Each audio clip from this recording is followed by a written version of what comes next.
Hello everyone. Today we will talk about training error, test error and other types of errors that are involved in model selection. So we know that there are many possible models that one can use to fit a given data. Okay. So generally we talk in terms of flexibility and interpretability of a model. Okay. So what is meant by flexibility and what is meant by interpretability? You all have learnt regression, right? You have learned simple linear regression, multiple linear regression.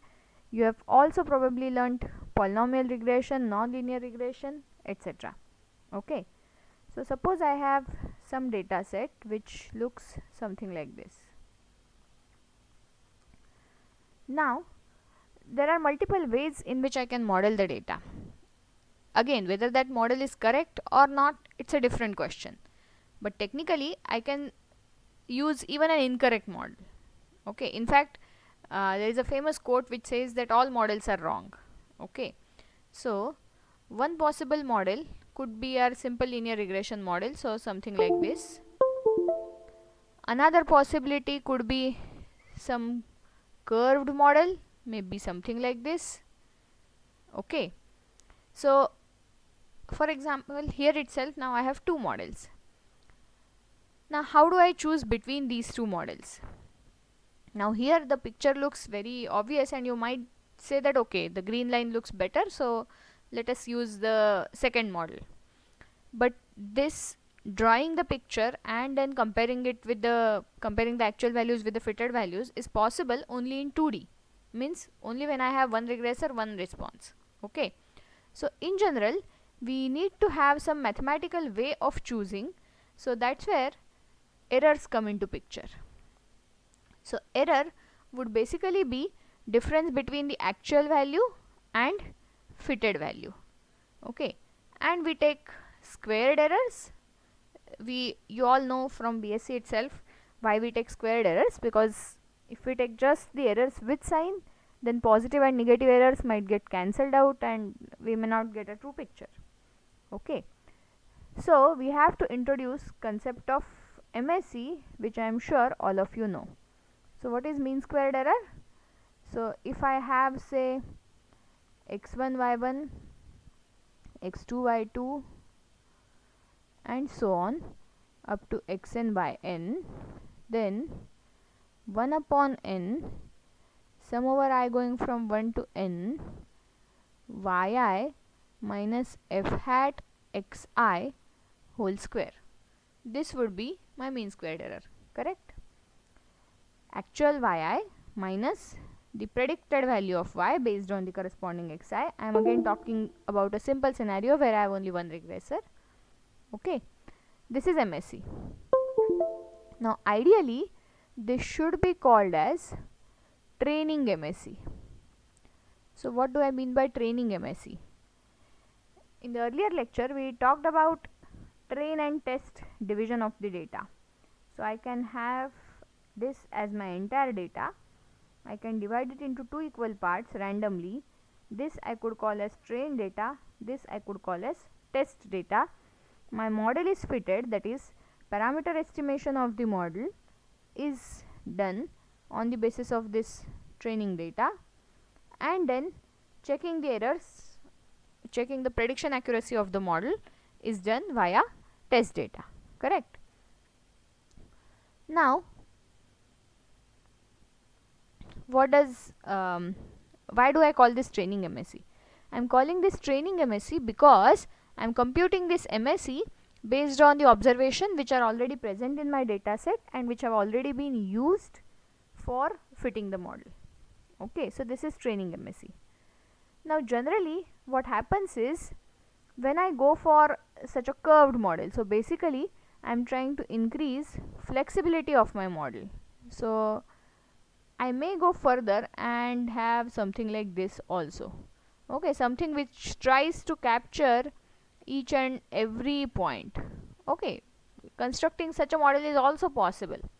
So this model, the black model, will actually be most flexible model.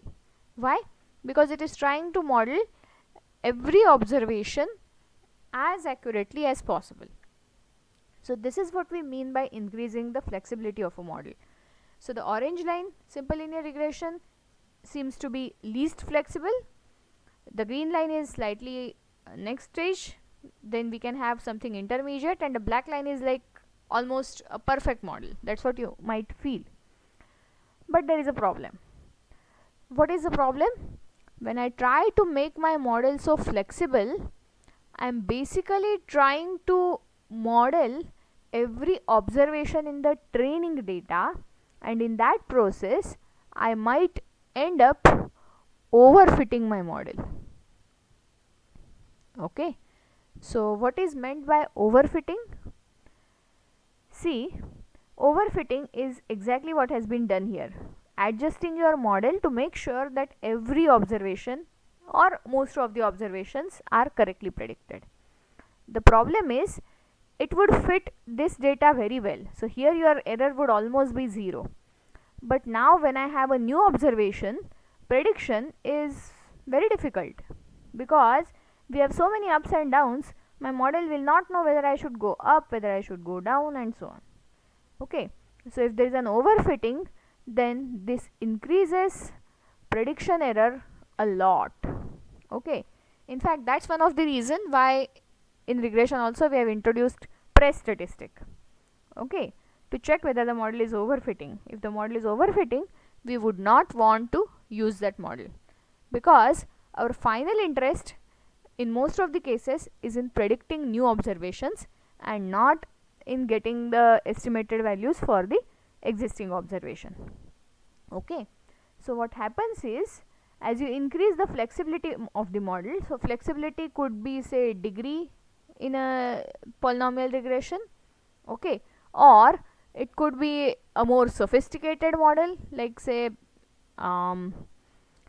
neural network, etc., instead of the simple model. Okay, so as flexibility increases, training error reduces, but prediction error might not reduce. So test error and training error. So if I try to plot test error and training error with respect to flexibility, I get something like this. Let me draw a picture. Okay, so if suppose I have degree of flexibility here, some sort of how many parameters are there. In fact, you might have heard the word parsimony in modeling. Okay, we generally try to have a parsimonious model. What is meant by parsimonious model? We try to have very few parameters in the model, because if there are too many parameters in the model and if your sample size is fixed initially, you can't change that, then if the number of parameters is very high relative to your sample size, then your estimation of parameters is not going to be very accurate. As a result, your predictions are not going to be very correct. Okay, you might fit your data well because that would be overfitting, but prediction error would be very high. So generally, as flexibility increases, training error goes on decreasing, no doubt about that.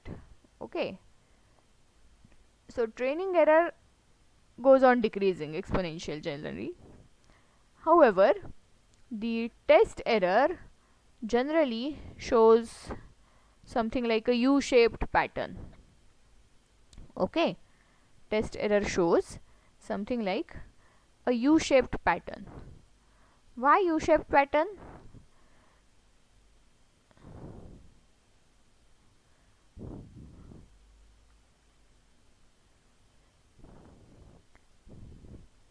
See, initially when you are increasing flexibility of the model,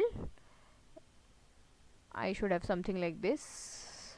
Okay, yeah.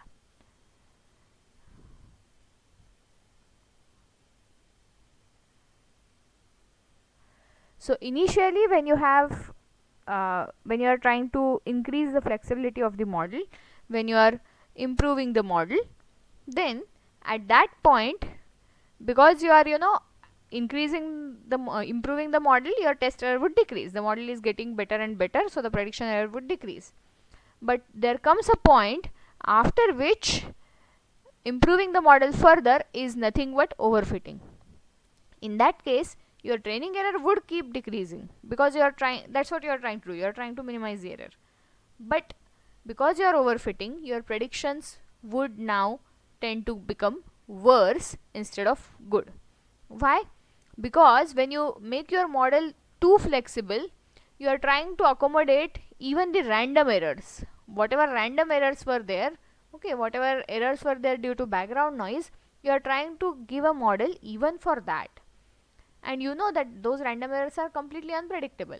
So a new observation may not have exactly that type of random error. So you don't know how to predict that new observation. Okay. So overfitting leads to very bad predictions. A common example that I give for this is, suppose you want to arrange a small treat for all of your friends in the department. Because it is in the department, you are going to order only one or two items. Okay, you are not giving lunch or dinner, it's very just a small snacks. Now if you give say 3 4 choices, so if you tell people that okay, we are going to have say 3 4 items, let's say you're going to have vada pav, you're going to have samosa, you're going to have say veg puff, and maybe something like say cutlet. So you give suppose these 4 choices to people, and you ask them that you will have to choose from one of these. So and you roughly get a count, and then you bring say 25 pieces of each of these snack. Okay, now suppose you have already 90 people in your class who have voted. So on the basis of that, you realize that okay, the proportion is roughly same, so you brought 25 pieces of each of these. Now another person comes outside these 90. This person has not voted, he or she was unaware of this thing, but they have now come. So you can offer them one of these, and the chances that okay, one of these they'll eat not too unhappily. Okay, they might end up liking one of these. They may not love these, but maybe okay, eatable enough. On the other hand, instead of giving choices of these 4, suppose you ask every person what is your choice, and you decide that you are going to bring that thing.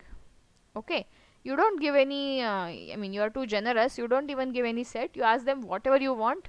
So okay, so people may give variety. So someone may go for say sweet items, someone may go for jalebi, someone may go for say cake, someone may go for wafers, and you have lot of variety. Okay, so you have lot of flexibility. So there are 90 people and you have bought almost like 50 different dishes. Okay, and you have of course bought some of these dishes additionally also. And now some new person comes, but it is quite likely that now that person will have very few choice, because you will have brought like hardly 1 or 2 pieces of each of these dish. So whatever is left for that person may be something that person hates. Okay, so when there was less choice, okay, nobody may be perfectly happy. Okay, nobody might have got something which they love too much, whereas here the 90 people who voted might have got what they love. But for a new person there is no room, you can't give new person something even decent. Okay, so this is what happens when you go for a too flexible model. Okay, so as flexibility increases, training error goes on decreasing, but test error generally shows a U-shaped pattern. It initially decreases and then later it increases. Okay. Okay, so now that's why it is very important that we choose appropriate level of flexibility. We don't go for a too flexible model. So how is this achieved? For achieving this, we should try to choose our model on the basis of test error, that is by minimizing test MSE instead of by minimizing training MSE. Okay, now we all know that MSE is actually made up of variance plus bias. Okay, MSE is made up of variance plus bias. So if suppose my test observation, certain test observation is denoted by x naught y naught, then MSE is expected y naught minus f hat x naught whole square, correct? Expected value of the individual test errors. So this could be written as variance of f hat x naught plus bias in f hat x naught square. MSE is variance plus bias square. Okay, so bias in f hat x naught square plus variance of the error term. Okay, and we have already seen in the past that variance of the error term is nothing but irreducible error. You can't reduce that. Okay, it is irreducible error. By the way, this is homework. Proving this equation is homework. Okay, so you have this test MSE. This is your test MSE. Then this is variance of the predictions, and this is bias of the prediction. Now, what happens in a model with high flexibility and model with low flexibility? So when I go for model with low flexibility, like the orange line over here, you can see that the prediction variance is going to be very low, because it's very stable curve, whereas the black curve is very wiggly curve. Okay, so high flexibility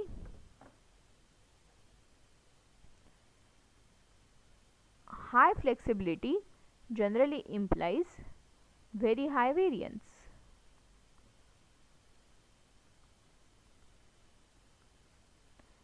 Okay, whereas low flexibility implies comparatively low variance. Now what about bias? Now the bias is basically error between expected value and the actual value, difference between expected and actual value type of thing. Now we can see that the orange line is pretty far away from the actual values, whereas the black line is almost touching all the actual values. Okay, so high flexibility implies very low bias, but low flexibility implies very high bias. As a result, this tells me that if I want, ideally I want both variance and bias to be minimized, but you can see here that if you try to minimize the bias, variance is going to increase. If you try to minimize the variance, bias is going to increase. So you can't reduce both of them simultaneously. So what you have to do is you have to look for what is meant by what is called as bias variance trade-off. Okay, so you have to find some sort of optimal values of bias and variance so that the addition of squared bias and variance is not too high. Okay, and the point here in this U-shaped curve would be actually something like that. So it is like an optimal flexibility where bias and variance balance each other out in such a way that the total error is as minimum as possible. Okay, of course there is a lower bound. You can't reduce your error to 0. Your irreducible error is always going to remain there. Okay, so variance of epsilon is always going to stay there. Your irreducible error is always going to stay there. Okay,